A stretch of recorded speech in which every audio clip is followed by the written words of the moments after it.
Well, welcome back to the When I Heard This podcast. My name is Nate Robinsoff, and I'm here with Pastor Joseph Tillman, MDiv, soon to be Demon. How are you doing today, sir? Man, you know I'm doing good.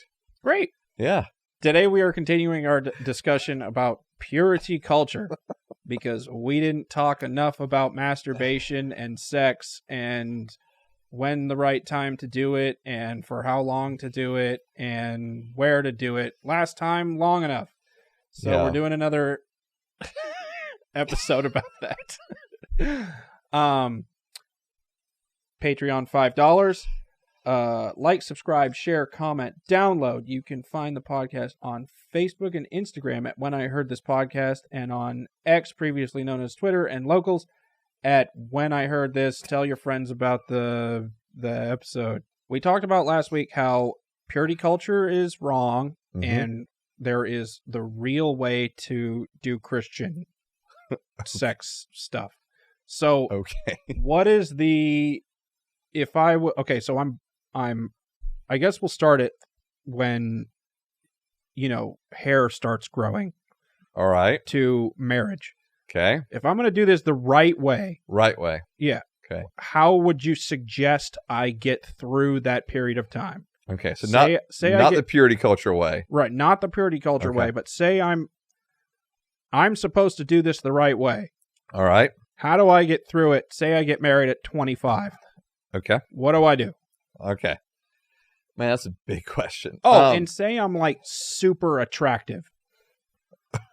Okay. Right? Let's throw that in there. Throw that in there. Because that'll make things more difficult. All right. You know what I mean? I got to you. Get through. I got you. Yeah. All right. So I am going to answer the question, but I understand I'm answering the question in a pretty generic way. Okay. Because it really will look different for a lot of people based upon their own convictions. Because there will be some that just have a conviction of, I'm not going to date, or dating's going to look like X, Y, and Z, right? So there's a lot of convictions at play here. I just know that thankfully, it would not look like shame and kind of the ridiculousness of the purity culture. All right. So I'm getting the sex talk. What is that talk? All right. At 13. Okay. So at 13. Or whenever you're supposed to get that. Right. Yeah. So let's say you're a 5th grader, 6th grader. Yeah. All right. All right. And so hopefully you're having hopefully that conversation is happening on a couple of different fronts. Okay. One with your parents, and also one because you're talking about if you're growing up in the church, right? That's the context of this. And so if you're growing up in the church, hopefully that's already starting to be talked about within the church as well. Okay. And so you're hearing it on kind of two fronts, and that to me allows for much more open conversation, right? Okay. As a parent, I fully get the fact that I'm going to talk to my child, and I have done this with my kids, and to talk with them about, all right, here's an understanding of sex, of sexuality, what's going on in your body, all that kind of stuff, right? Here's what an erection is. Here's what it means to ejaculate, because I don't want my kids wondering what in the world's going on. And so you're talking about those things, and that's good for the child to hear about. They were created to have sexual desires, and where they are in their lifespan as they're beginning to go through puberty, there's hormones racing through them. So there's sexual attraction and sexual urges and those kind of things. So all that's happening, but at the same time, and I think it's good and healthy for that to also happen in the church setting, because my child is probably going to feel more comfortable talking about some things with a peer or with a youth leader than dad. You want other adults talking to your children about sex? If I trust them. Okay. Yeah. So like one of the youth leaders that's been in our youth or helping with our youth for a while, or actually a couple of them, I would fully trust them to talk to my kids. I think it's actually beneficial when that's happening, because you have the similar message coming from a few different parties, and plus the child may feel a little more comfortable being open about some things with a youth leader as opposed to mom or dad. Okay. So I think so. I think the conversation's happening at that point. Okay, so now they know all the correct things, Okay. but you also have to tell them. I mean, are we talking about like in regards to not having sex and that kind of thing? Yeah. Okay. So then I'm explaining to them why we wait until marriage to have sex. Okay. And then am I going to get into masturbation as well? Sure. And so this is why we don't need to masturbate. Okay? When it's connected to thoughts of lust. All right?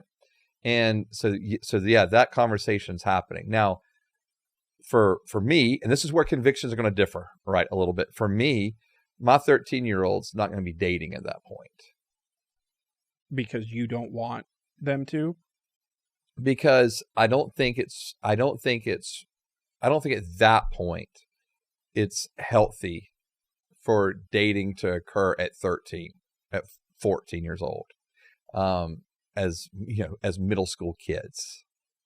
And so for me, dating in a healthy doesn't happen until probably the end of high school, going into college, when there actually can be. And I'm not saying that all dating has to lead to marriage. Okay, I'm not actually saying that at all. But I don't know the benefits of dating at that young of an age is all I'm saying. So how do you tell them not to lust while masturbating? How do you explain that process? Yeah, I mean, no, good question. So for me, it would be like, okay, so at that age, physiologically, there's going to be points where there just needs to be a release. And it won't take anything, no thought, anything, okay, other than just some physical movements. That's it. And you're going to experience orgasm. And so I think that can be it sounds so biological or so like disconnected from anything else. And it's just a simple biological, physiological reaction. And you think there's nothing wrong with doing that? Correct. Okay. Now, so I'm glad you asked the question, because I understand that there are going to be some people that are going to say, well, but doesn't the Bible say that masturbation is wrong? Doesn't it say that it's a sin?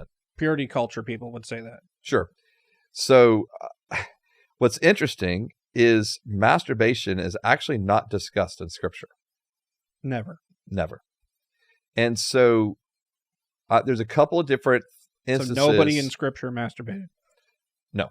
Well, let me read it, and let me give you a couple passages, and we'll get the closest we can to it. Okay. But what I want to say too, though, it's not like the word masturbation was not created yet. So it wasn't like they were without that term, because we know in ancient Near Eastern literature that is happening pretty simultaneously to the passage I'm going to be reading, that masturbation is already being discussed in those cultures. Okay. So it's not like they were without that word. So they were confused too. So let me read the passage that's most often read in context or in connection to masturbation. Leviticus, right? Well, there is a passage in Leviticus. It's always Leviticus. But this one actually is from Genesis. Okay. And I think this one actually is more commonly read. So in Genesis 38, verse 6, Judah got a wife from his firstborn, and her name was Tamar. Now Judah's firstborn, was evil in the sight of the Lord, and the Lord put him to death. Then Judah... That was quick. Then Judah said to Onan, sleep with your brother's wife, perform your duty as her brother-in-law, and produce offspring for your brother. I know that sounds very odd to us, okay? But in this culture, in this day and time, it was expected that the younger brother, who more often than not would not be married himself, would marry his brother's, who has passed away, wives, so that his name would continue on. Okay. So the first child that they would have together would actually be considered. So, for example, in this case, it would be considered Er's son, not Onan's son. Okay. So if the wife wasn't having a good time with the husband, it'd be like, let's see how your younger brother is going to do at this, and go kill her husband. I mean, you should marry a guy with several younger brothers.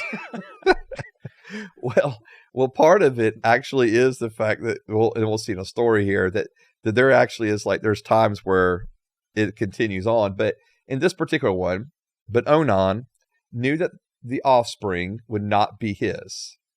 Okay, so because it would be actually his dead brother's offspring. It'd be considered that child. Okay, would be Er's. So whenever he slept with his brother's wife, he released his semen on the ground so that he would not produce offspring for his brother. That's called pulling out. It is. It's actually an early form of birth control. Right. But it's what they use here is the idea of semen being released on the ground. Okay. And they equate that to what happens when we ejaculate during masturbation. Okay. Now, I would say there's not a correlation between those two. It doesn't sound like there's a correlation. No, but I'm telling you, this passage is used all the time. Yeah, but because here's what follows up. Here's what it follows up with. It says he released his semen on the ground so that he would not produce offspring for his brother. What he did was evil in the sight of the Lord, so he put him to death also. Oh. But what was evil was not having children. Bingo. Okay. It was not the idea of releasing his semen on the ground. Right. So going to say it like a demon sprouted out of the ground. No. In Leviticus, there is a passage that speaks about same thing, releasing semen on the ground. Okay. And the idea of releasing semen, and then it's considered unclean. Okay. But we understand that in the it's because people got to walk there, right? And it's the well, the idea was that the person would be unclean, because that they ejaculated, or if you wanted to say masturbated. But the reality is they're unclean. Yes, in the ceremonial purity sense of what I mean by that is, so for example, even if a husband and wife have sex, they're considered unclean ceremonially until they go and bathe themselves. Oh, okay. So it's not sin versus not sin. Does that make sense? Right. Like, so when it says clean versus unclean, it's not equating sin and not sin. So that's why we do it in the shower. I mean, you can. So you can be clean right afterwards. Right. You're there. Done. You're there. Right. And so for ceremony complete. Or ceremonially pure. But that's so in Leviticus, when it talks about in that context there, that's specifically what it's talking about. It's not saying it's sinful, okay, to masturbate. It's saying, because that's the closest one we got. What it's saying is, it's not that it's sinful, but rather that you're ceremonial unclean. But again, a husband and wife having sex is now they would be considered ceremonial unclean until the evening, until they went and bathed. 17-year-olds dating. Okay, dating. Okay. How do you tell? What do you tell them to do? Okay. To not have sex that isn't purity culture stuff. Okay. Well, I guess for me, it's, again, you've talked about the things that are, so the child already knows, let's say, biblically or theologically, right? What is expected in regards to sex and sexuality. And we've had this discussion. So now you're talking about the practicality of it, right? Right. At 17 years old. I mean, here's the reality. I don't know what else to hardly say than this, is that if you're alone with someone you're dating, and there's a good chance, and I don't want to say even a good chance, but the chance is there for you to have sex. If you're alone in a private space, right? And so I don't agree with the idea of not dating, okay? Like, so here, let me phrase that. Because what I'm going to say is, I think dating has to be understood in different terms than just those two going out on a date by themselves together. Okay. Okay. I think now, I don't mind the two of them going out on a date by themselves, but they need to go to a public space. Okay. Right? You're probably not going to have sex in the middle of Starbucks. But if you're alone in one of your bedrooms, right, chances are much greater, mm-hmm. right? And so I think you have to know like who you're around and be aware of the space and all that kind of like, I think that matters. Okay. From, like you said, at 17 on up, I think it matters. Like it's But what about the want to? Sure. What do I do about the want to? Like, both of us want to be alone and do that. Yeah. So, but how do you tell them to deal with that? You tell them to simply not be alone. Because it's not about the want to, right? Just because I want to do something doesn't make it right. Just because I want to do something doesn't mean I should. Just because I want to do something doesn't mean it's the best thing for me. Okay. So, I mean, yeah. So I can't, right? I mean, so, I that's not a good argument for me. Okay. I would say, and I would understand it. Like, I'm not denying the fact. But I'm talking about not just like in my head, I'm wanting to do this, but right. like my whole being is wanting to do this. Sure. And so is the other person's. So, right. So that's why you can't be alone. So fight body, because that's hard. Yeah. It is, but it's not difficult. It's difficult, but it's not difficult. But it's not impossible. I mean, you're right. Yeah. But you saying it in that way. Okay. Like, well, it's not impossible. Yeah. It's like acknowledging that it's improbable. No. I mean, like, okay. Like, it's not impossible. So let me make sure I stated, I guess, a better way. Okay. Phrase in a better way. It is not impossible to date someone and not have sex with them. Okay, so what if my response to you was, it feels like the people that make it didn't have as strong of sex drives as other people. They're crazy. Okay. I mean, no, that's just not true. Okay. It's just not true. And I know, believe me, I know from the outside in, it sounds like it probably sounds like I'm talking crazy. I don't think I'm from the outside in as much as I could be. Okay. Because I'm not like saying you have to have sex before you right. get married in order to like. Right. I'm not even trying to come at it from that perspective. Sure. Okay. Like, I'm just trying to be like physiologically realistic about what's happening at 17 years old. Sure. Yeah, that's absolutely. That's as far outside as I'm trying to come at this from. I understand. And so do I think that, but still at the same time, you don't have to have sex. Like, sex doesn't have to be part of that equation. Okay, so how far is impure then? Okay. So now we're going to ask the question of how far is too far. Yeah. Okay. I mean, we were coming here at some point, right? Yeah. So, and it's the question I did it again. It's the question that everyone asks. Right. How far is too far? Right. And again, this is going to be based, different people are going to have different convictions on this. Okay. Some people are going to tell you, don't even hold her hand. Okay. Some people are going to say, don't kiss. All right. And so that's like, so you're going to have these kind of lines in different places for different people. All right. Another is going to say your hands don't need to be roaming. Okay. And so I think it kind of keeps walking. But to me, I think probably the line that I think most individuals would agree to is it doesn't need to go beyond kissing. Kissing where? Yeah. So let's just say lips. Okay. Yeah. Okay. So that's what you did that? Did I do that? Yeah. I handled it differently in different relationships. I know, but with wife now. With that's wife how now. Far you went? No. Okay. No, we went over that line. Okay. Yeah. So that's what you would say to your children then? Yeah, that's what I'd say to my children. Is just kiss. Correct. Okay, so what if I were to attack this from the farther Okay. place All right. and say you have to have sex in order to figure out if you like having sex with them before you get married?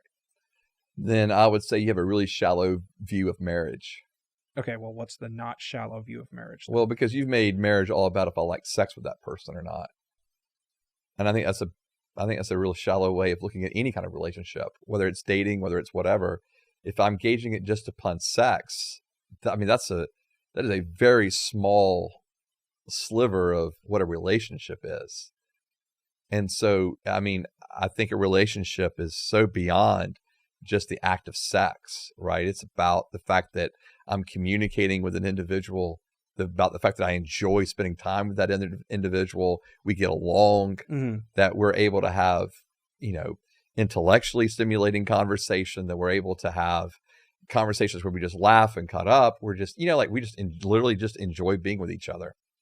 And so I guess what I'm saying is, if those things are in place, like if I love being with someone, if I enjoy being with someone, if I'm comfortable with someone, then to me, the physical aspect of it is probably going to take care of itself. Now, if it doesn't, okay, and let's say one of you has a hang up in one direction or the other, or is having a hard time with the sexual component, and there can be all kind of variables of why that's the case. Mm-hmm. Then you go and you talk with a counselor and you help walk through that.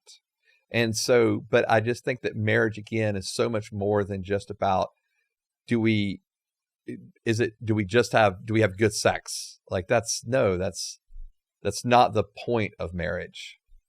And so It's so much richer and deeper that. And as a believer, for me, part of that component obviously is that I'm following Jesus with somebody. Mm-hmm. And again, I understand if you're not a believer, that sounds really cliche. But for me and my wife in particular, that's a huge component of this. Mm-hmm. That we really believe that we are on this journey together, following Jesus together. And so that's a huge component of our marriage. And at the same time, I think not that sex has to be written out of the equation, right? That's what I said. If there's struggles in sex, then go talk to someone. Because I do think sex was given to enjoy and to be pleasurable. Mm-hmm. I believe that wholeheartedly. I just don't think that I've got to go sleep around or to test the waters, if you were, of am I sexually compatible with this individual? I don't think that has to be part of the process. I didn't come at this conversation from that angle because I think that's BS also. Sex has become such a major topic. Yeah. Right? And it's where so many things have been so pushed toward a sexualized version of everything. Mm-hmm. And that whether it's relationships or whatever. And I just don't think in our culture that's over sexualized so much, that's what I'm saying. There's got to be a bigger picture of what it looks like to be in a relationship with someone other than just sex. So we kind of talked about how women and girls were affected by purity culture more. Yeah, so no question. You've probably talked to more of them than I have, being a church counselor. Sure. So go. Okay. In other words, like what's the experience or their takeaway or whatever. Right. So let me kind of just summarize, because I think it's kind of picking up from the last episode, but just real quick. Yeah. In the purity culture, it was really aimed at the girls because the assumption was that boys have all these sexual desires. Girls don't really have these sexual desires as much, and the boys couldn't control theirs.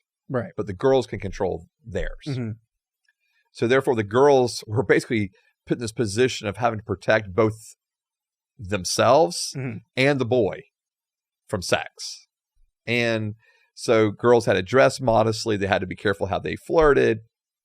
And that would be against Christian hierarchy in relationships between men and women, correct?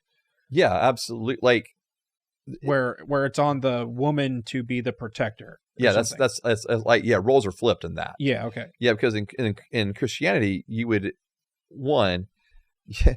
have to give the onus on boys. You can control yourself too. Like, let's just call it for what it is. Yes, you got hormones raging through you, but if you know the Lord, the Holy Spirit's there, you can have self-control. But there's also the sense of, and this is a big important piece for Christianity, is honoring one another. Okay. And there has to be a sense of honoring one another, that I can't just expect the girl to be like this, again, the one who's having to protect both the boy and herself from having sex. Like the boy should honor the girl enough to want to abide by a Christian sexual ethic, to honor her. And I think by just telling the girl that it's all on them, we've stripped the boys of their responsibility to honor, and then, as you talked about a second ago, but also to protect. And so that there is a sense of, men, you're created to protect, and so you need a protector in this vein as well. Okay. And so, so they had to always be the one to say no to sexual advances. And then but what it left it with was, if they did have sex, then it was the girl's fault. Right. Because she didn't. So she ruined it for not just herself, for somebody else. Right. Okay. And that's just, what a terrible, and even if that was never explicitly stated, that is the outcome, right? Right. Like, if you're told you have to say no, you have to protect yourself and him, right? You have to be the one to steer them away from sex. But then when you have sex, so then who does that fall on? It falls back on you, the girl. And so, and that's insanely, I don't know what I want to say to that. I mean, it's just not, it's beyond not fair. It's just not right. And then if she becomes pregnant, it's even worse for her, because now she may be ostracized at church, while the boy basically is excused from it, because, like, well, it wasn't his fault. It wasn't his fault. I mean, he has urges. What's he supposed to do? Right. And you let him. Right. Yeah. Yeah. I mean, and I've been in situations where girls were basically told, "You whore. How did you let this happen?" Like, what are we? And then the dude's on to the next one. Right. Yeah. And we're like, what are we talking about here? And so, for like at church, you've heard that? Oh yeah. Like in counseling, okay, girls will share, "Hey, this is what I was told," and we find, my wife and I do a lot of counseling, especially with couples about to get married. And so but beyond that as well, but especially in couples who are about to get married. And when my wife is meeting and discussing sex with the young lady, there's so much that's brought up from this purity culture. There's so much the idea of sex being wrong and sex being bad. And it's like, when we start talking about sex as a holy act, that's like mind blowing for most people, for both the male and the female. When we start talking about sex as a gift from God, never thought about it that way. And so it's having to almost like rewire the brain a little bit. And because it's interesting, because what you can run into is, they may both be excited about it, but especially with the female, feel shame after it happens, or tensing up as they're having sex, because again, the brain was wired for so long to sex is bad, sex is wrong, sex is sinful. And yes, we don't want sex. We would want to encourage our kids to not have sex outside of the bonds of marriage, but we don't want to teach them that sex in and of itself is an unholy act. Okay. Right? Because it's holy in the confines of, or in the sacred, covenant of marriage. And so I think we see a lot of that with the young girls about working through basically from what they were taught to now all right, let's let you experience some freedom. Let's let you begin to see sex differently. And then, so that's a large part that we see in our counseling with young ladies. So if it's on girls to say no all the time, then aren't they saying no all the time? Yeah. So a lot of them are. So doesn't all sex feel like I'm not doing what I want to do? What do you mean? At some point? How does getting married, how does getting married supposed to flip that switch? Right. To where this is okay now? Because that makes sense why people are having so much problems with it. Yeah, that's exactly right. Yeah. Yeah. I mean, yeah, it's because you really are asking them to flip a switch magically overnight. Right. And for literally. And some of them can do that. Mm-hmm. And there's a lot that can't. And I think the ones who can are the ones, even if they went through purity culture, they had someone in their life, some female mentor, a mom, somebody spoke into their lives and helped them get a better view of sex. Mm-hmm. And so, but for those that don't have someone like that, actually the wedding night in itself, can be scary. Right. And so, yeah, it's not uncommon for us to come across that either. So yeah, what you said is absolutely right. Another problem that comes out of this, right, is if girls are taught that boys are going to be the ones to be the aggressors, to want to have sex, and they're always being told to say no, no, no, no, no. Mm-hmm. What it actually encourages is abuse and sexual abuse.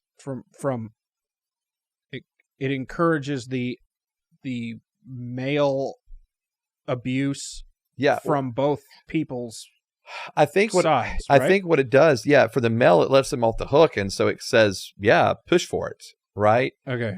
But I think more in particular for the female, what it's doing is that it's framing it as, when I'm being pushed or pressured into having sex, that's normal.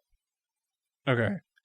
When reality is that's not, like, you shouldn't, your existence in a relationship shouldn't be a constant having to say no to somebody because they're trying to force themselves on you.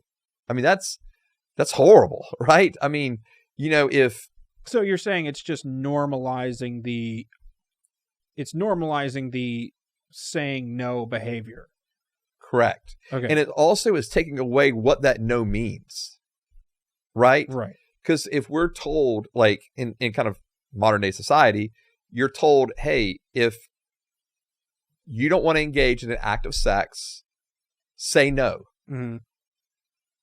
And if you say no and the person keeps persisting and sex happens, we call that rape. Mm-hmm.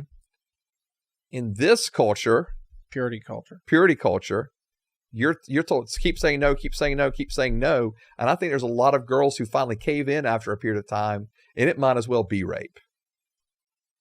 Because the boys are not told to honor that. No. Right. And so it's horribly painful for some of those girls who have gone through this, and they've really wanted to be able to stay faithful, be virgins when they get married, and they just are just being pressured all the time. And someone's not telling them, hey, if you're being pressured all the time, this guy's not he is actually not looking out for you and your best interest. He actually is not the one you want to marry. But the boys are being told that they're off the hook if they do it. Yeah. Purity culture. Yeah. Because a lot of times it's just not even addressed. That's the right. problem. That's what I was saying earlier.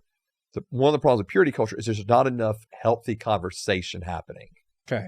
And I think it plays itself out right here. Because there's nothing in purity culture that's telling boys, go push yourself on someone. Definitely not saying go rape somebody. Mm-hmm. But unfortunately, it's also not telling them how to handle that situation between them and the female. What situation? When they're right at the point of wanting to, sex. when they're pushing for sex. We'll put it that way. So it's not teaching the boys to say, I'm not going to do this. Yeah. Yeah. Okay. It's just not giving, and it's not teaching the boys, hey, when you get to that point, you need to honor her. Right. Okay, right. And whether she's saying, if she's saying no, you definitely got to honor that. Right. And so it's just I think that's part of the lack of the conversation. There's just not enough conversation in purity culture. There's a lot of teaching, a lot of lectures. There's not enough conversation and discussion. Okay, so it kind of seems like I say how awkward and weird Christians are a lot of the time. You do. See, this is the type of stuff that makes Christians so awkward. Mm-hmm. Like, this culture produced a lot of really awkward Sure did. teenagers. Yep. Who don't know how to relate to other people. Right. Especially of the opposite sex. Exactly. Because apparently all they're thinking about is sex and how much they can't have it. Right. Right. And and basically like, don't stay away from them. Right. Yeah. Right. Why do all these cult things always have like the exact opposite effect of what they're doing, of what they're trying to do? Yeah. Why is that always the case? I mean, we saw it in legalism. We saw it in hyper grace. It's just anytime you get to these extremes, because you can't. Like, and the reason I'm saying that is because you're making these people like so undateable that it's like, it's like you're well, and yeah, they're not going to like. Right. Well, they are. Yeah. And a large reason of that is they're told you can't date. Right. Right. And I think you're hitting on something. When the opposite sex relationships are only viewed through the lens of sex and sexuality. Right. I mean, you've completely destroyed the ability for the opposite sex to actually be able to have healthy conversations and healthy relationships with each other. Yeah. I mean, and I think, and that was one of the things that I addressed in that little conference I did was you had to talk about relationships. You had to talk about, how do I actually have a healthy relationship with someone from the opposite sex? Because, like, wouldn't this make young girls feel like that's all older men were looking at them as, too? Like, people who they weren't even interested in? Sure. Do you know, right? Yeah. I mean, I think that can be the case. Okay. Yeah, because, I think there's probably this sense of like, and like, if these Christian boys are this horny, then think about all those other dudes out there. Like, absolutely. Right? Yeah. Like, it just stay absolutely 100 miles away from them. Right. Yeah. No, absolutely. And I do think that's part of the problem, right? We've created this, or purity culture created such in an attempt to try to keep kids from having sex, they've sexualized everything. Right. And so, or at least repressed sexual desires and sexual urges. Which all you think about is how you have to repress it. Right. And so without having a full, bigger picture of what's going on, right? Because, I mean, again, they're not going to openly talk about, really openly talk about sexual desires and sexual urges, right? So then you feel like you've got to repress even those things. Mm-hmm. Which now you're just trying to repress something that's naturally wired into your being. Mm-hmm. So good luck with that, right? So, but no, I do think, especially if the mindset, especially with girls, was always told, dress modestly, you'll cause them to dress modestly, then they have to feel like every single time a guy looks at them, they're objectifying them. Right. And And there's almost like no sense of, we can just be friends and hang out. Was there a sense of dudes who wouldn't want to date girls unless they were wearing the ring or had been to the balls?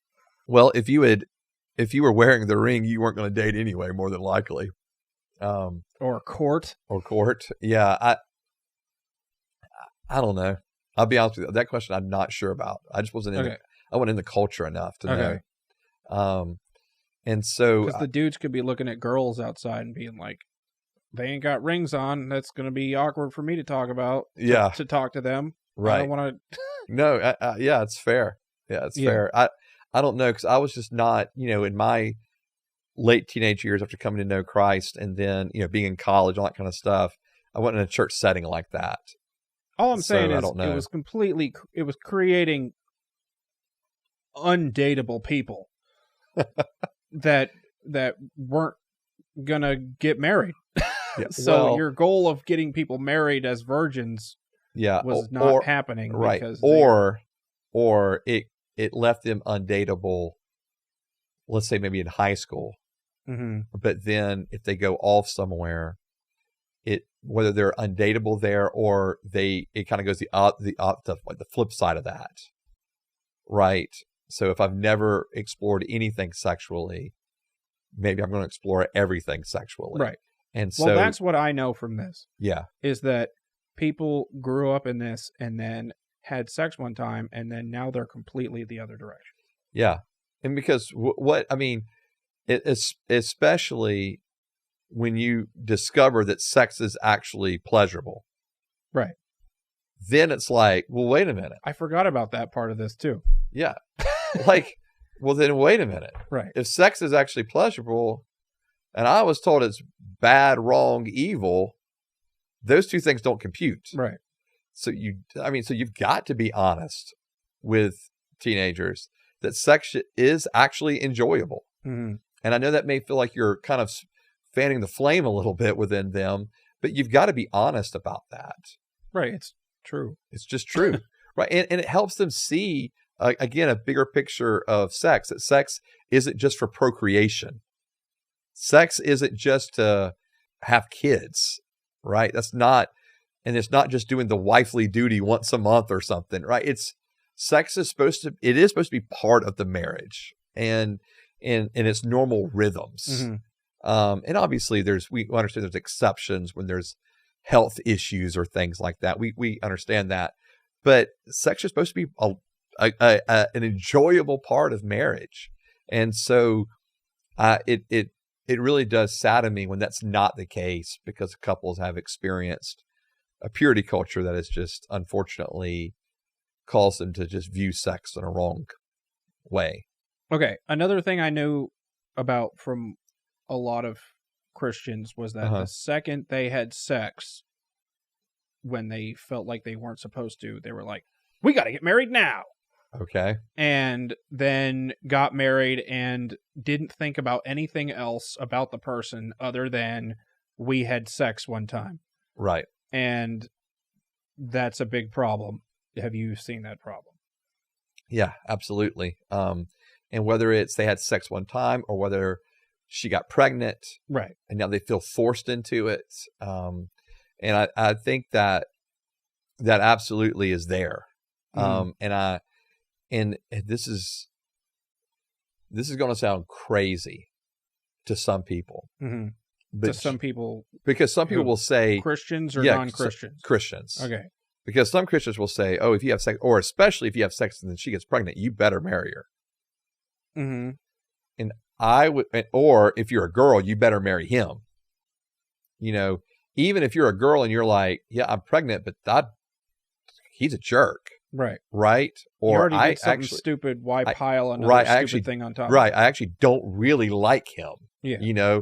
In the sense of wanting to spend the rest of my life with him. Mm-hmm. And there's some in that Christian circle that would say, no, you're pregnant, you gotta get married. Mm-hmm. You gotta marry the person. And I just don't think that's healthy. I just don't think that's always the answer. Now, sometimes it can be. Sometimes it can be, yeah, we had sex, or yes, she's pregnant, but we really do want to spend the rest of our lives together. We really do love each other. We want to get married. Okay, great. But then there's other circumstances, situations, and you just know this is not going to work out well. You can just see the writing on the wall and go, this is going to be a train wreck. And so, and again, this is obviously it's up to the individuals. Mm-hmm. I just would never want them to feel pressured to have to get married just because they had sex or just because even they got pregnant. Now, I would hope that if they choose not to, that the husband would still want to be involved in that child's life and take responsibility, right? The dude, not the husband. Yeah, the dude. Yeah, okay. Yeah, sorry. Would take responsibility in some form or fashion, even if it's just financially, right? But I think a lot of that is depending on circumstances. You know, not every individual needs to be involved in that kid's life, right? Whether it's struggling with drugs or struggling with other addictions or anger issues or whatever it may be. So I mean, all of this is very nuanced. But this is why I'm also saying I never would want a young woman to feel like she's got to get married now just because she got pregnant from this individual. And, you know, because that's just, it can lead to horrible endings. What percentage of, like, if I'm trying to get married, okay, what percentage of care should I give to sex? Like, how much should I care about that? How much weight should that have on who I decide to marry? You're obviously going to be attracted to that person. Okay. Right? And that's by nature, that's God's design. We're attracted to this person. And so obviously attraction has something to do with it. Like, I don't want to marry someone I'm not attracted to. And so attraction is part of it. And so because attraction is part of it, sex is inevitably going to be part of it. But do I think that, again, when you're asking how much weight do I put on, are you asking how much weight I'm putting on the act of sex within the context of marriage, or how much would you okay, so would you tell whoever's getting married, have you guys talked about sex yet, or is that not good? Like, should there be discussions of sex before marriage? No. If there should there be discussions about sex between two people who are going to get married if they haven't had sex before? Yes. But I mean, like, so this is the way my wife and I do premarital counseling. Okay. So at the very end of our counseling sessions, when you know, you're a couple of weeks out, let's say, from getting married, or a few weeks out from getting married, yeah, we won't, like, my wife and I each talk to, like, I'll talk to the guy, she talks to the woman, and so we're talking about, you know, their sexual experience, and not that says we don't want details or those kind of things, but just all right, let's say in your situation they've never had sex, and so we want to make sure that we kind of walk through, you know, our view of what sex is and answer any questions about sex, whether that is what positions are okay, how often, how do I, you know, like, whatever. We're wide open in talking about those things. So you think it's okay for the two people to have discussions like that toward the very end of their engagement, right before the wedding? Because I do think, here's why. Okay. I do think there needs to be some discussion of wedding night, and especially expectations from two people who have not had sex. Oh, okay. And so I'm not saying it has to go into great detail, right? Right. But I'm just saying that there needs to be some, I think, discussion and expectation. This is foreign to me. I don't understand that. Yeah. Oh, well. What if you get all the way to the end of engagement, and their idea of what's supposed to happen at sex or with sex is so wildly different from yours? Okay. What do you do? What do you just to attack it from the far end? So, what do you give me an example? What do you mean? Oh God. Yeah, I'm gonna put you on the spot. Okay. So what if they just have never ever thought about it? Okay. And have zero expectations. Okay. You find out it's not even a big deal to them. Fine. Like, what if you ask them, how often do you think we should have it in a time period, and their amount of times in that time period is way more or less than what you had in your head? Right. How much should any of this conversation that's happening right before you're getting married, apparently, have on whether you decide to actually get married or not? Oh, I see. No, I don't think any bearing. Really? Yeah, because here's why. Sex things can be discussed and worked out. Okay. Right? Like, so for example, if one of the individuals is coming in and they're saying, hey, I have an expectation that we're going to have sex twice a day, right? Because now we're married. Right. Okay. That's too much. Yeah. And then you've got someone else. No one should be doing that. I've heard it. I've heard it. And then you've got someone else, and let's say they're marrying someone and the other one is going, I don't know, once a week. Right. Right. So you've got, obviously the expectations are not aligned. Yeah. But those things can be worked out. Really? Yeah, really. Okay. Yeah, those things can be worked out. And so, you can, we've seen this, we've done this. Like, those things can be worked out. And like, so easily? It may require a conversation, but usually not more than one, sometimes two conversations. Okay. And a lot of it's just setting the expectations of, so you got, let's say the male, because the male is usually the one who wants to have sex twice a day. The female's like, once a week's fine. I'm making generalities, but let's using that as an example. Okay. But this is people who have never done it before. Right. That we're talking about. Right.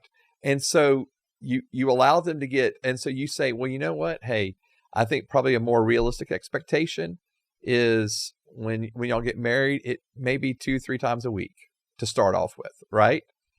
That may, and all we're saying is that may happen.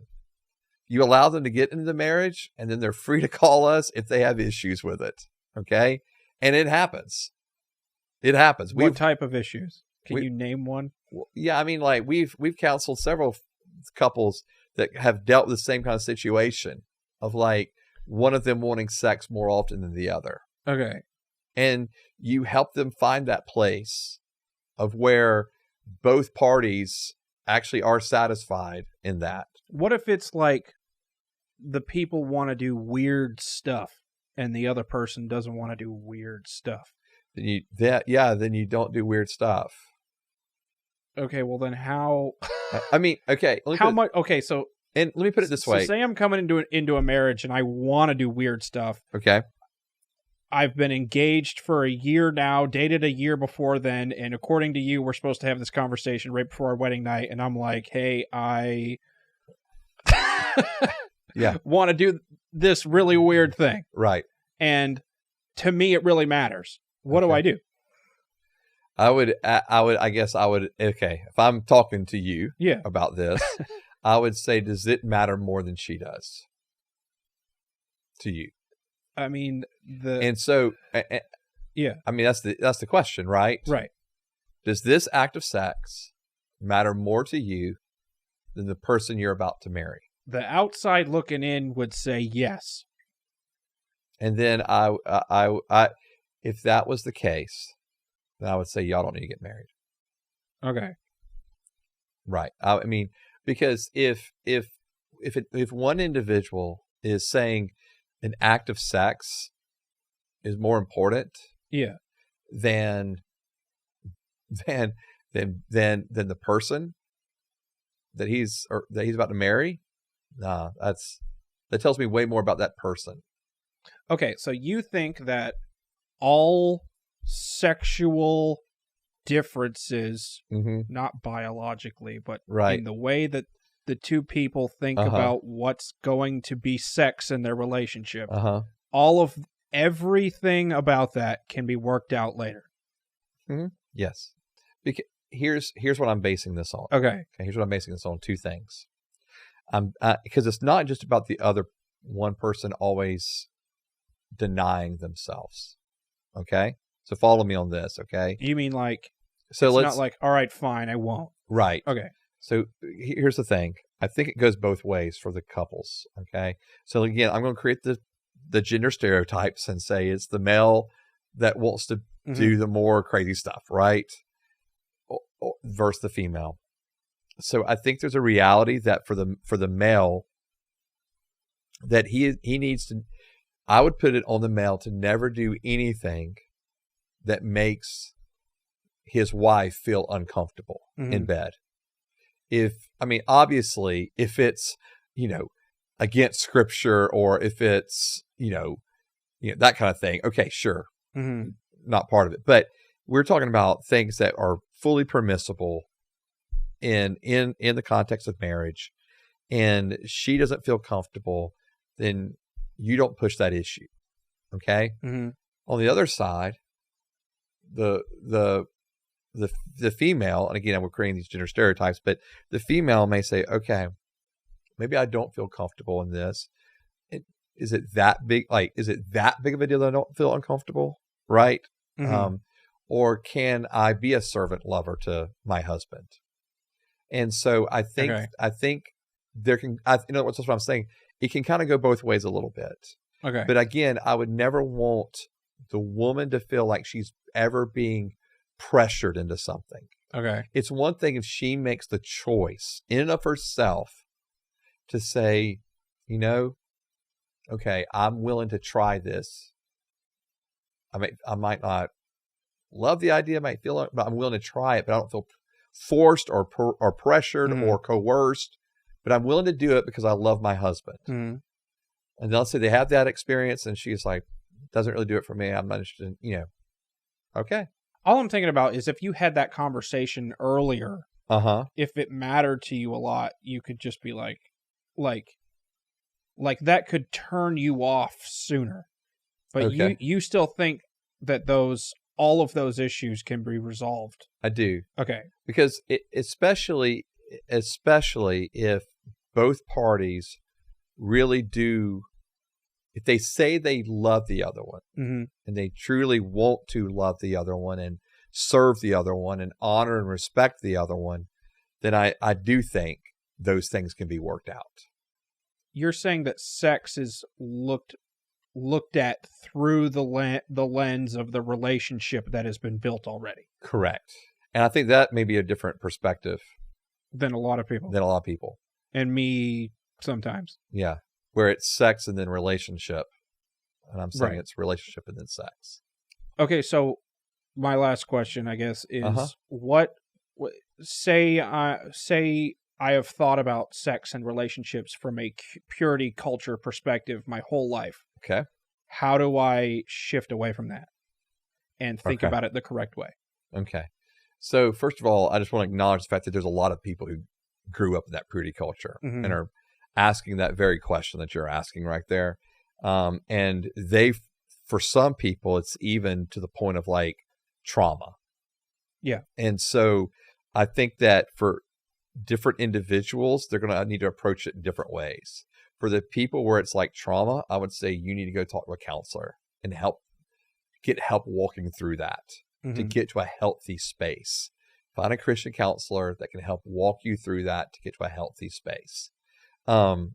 If you've grown up in that culture and you're just looking to have that mind shift, then I do think you can find a body of believers or a pastor where it's safe to have those discussions. Because I feel like in a lot of the churches where purity culture is being taught, it's not safe to have these kind of conversations. Not just conversations against purity culture, but just conversations about sex in general. Like there's no safe space for that. And it's like everybody's awkward and weird with it. Right. And so I would encourage you. Yeah, I know. So I would encourage you to find a body of believers where it is safe to talk about it. And if you're listening and you're like, where is that? Feel free to drop, send us a message and hey, I live in this area and can you recommend me a church? I'd be glad to do that. And so I will say that if you're listening to this and you've either left the church or even left the faith, left the Lord over this, or again, maybe you're just carrying those wounds in your heart from it, and you're still attending church, you're still following God, but there's still that hurt there. There's still, you feel like you're trapped sometimes because of it. I would first of all just say that God sees you, God knows you, and He knows your hurt, He knows the trauma, and obviously He's not the cause of it, even though people that would claim to follow Him and that are following Him a lot of times have been the reason for that hurt. And so that you can find a body of believers, again, where it's safe to discuss these things. I really believe that there's enough pockets of these. There's enough pockets of believers nowadays. Mm-hmm. I wouldn't have said this probably even 5 years ago, but nowadays there's been such a pushback against the hurt and the trauma of purity culture that I believe there's enough of these bodies of believers that are gathered now that are willing to have these conversations and help people in their process of being healed, put it that way. And then if you've crossed sexual lines or even lost your virginity and you feel unworthy or unashamed, then know that there's actually forgiveness, that there's actually redemption, and that the story is not over, and that God still wants to bring life into you and healing there. And man, for the person that like feels like as soon as they lost their virginity, it was over for them in regards to having a life with God or having a life in the church, Mm-hmm. man, my heart breaks for you. And I would say that the Lord really does love you. There's really grace. There's really mercy. He never kicked you out. He never pushed you away, even if you felt like that was what he was going to do. And so that you can actually come back to God. You don't have to live in shame. You don't have to live apart from him or his people. But again, I think a large key to this is not only coming back to God, but coming back to those people, to a body of Christ, to a community where you feel safe. And to know that there's actually a way to be healthy in sexuality and healthy just regardless of our past, healthy emotionally, healthy mentally. I've seen a lot of individuals that were victims of purity culture begin to deconstruct their faith because they feel so unhealthy. Mm-hmm. And I would kind of call you back and say, you don't have to tear it all down just because of the hurt of purity culture. That an intimate relationship with Jesus is still on the table. It's still there. It's still available. He longs for it more than you could ever imagine or dream. And that you can be fully known without shame, right? Like, I think that's one of the biggest components of all of this. I can be fully known without shame. And I will say this, there's other individuals who've gone in a completely different direction. Again, they discovered sex. They were told, don't do it. And they were told to, they began to experience sex and freedom of sexuality. And now they're conflicted over, well, what do I do about this? Mm-hmm. And that's the same thing. Like, you kind of find that body of believers you can talk to about this. And don't just find social media echo chambers with hurt, because all that usually doesn't help resolve the hurt, even though it may feel better to get it out. But you can have that, but then you can also take that next step of, well, what does it look like for me to actually get healed? And not just vent. And so, I guess those would be the kind of the things so the most practical thing I can say is just know that their shame doesn't have to be the cloud over you, and that you don't have to hide the fact that you had sex before marriage, and that you can be part of a body of Christ where you're accepted and you're loved, and people can walk you through this, and that and I'll say this too, not every church has a purity culture. Well, this has been the When I Heard This podcast. You can find the podcast on Facebook and Instagram at When I Heard This Podcast, and X, previously known as Twitter, and locals at When I Heard This. Like, subscribe, share, download, comment, and tell your friends about the show, because they listen to things too and watch. You can follow me on Facebook and Instagram at Nate Robinsoff, and you can follow Joseph on Instagram at Rev Joe T. This has been the When I Heard This podcast, and we'll see you guys next time. Bye.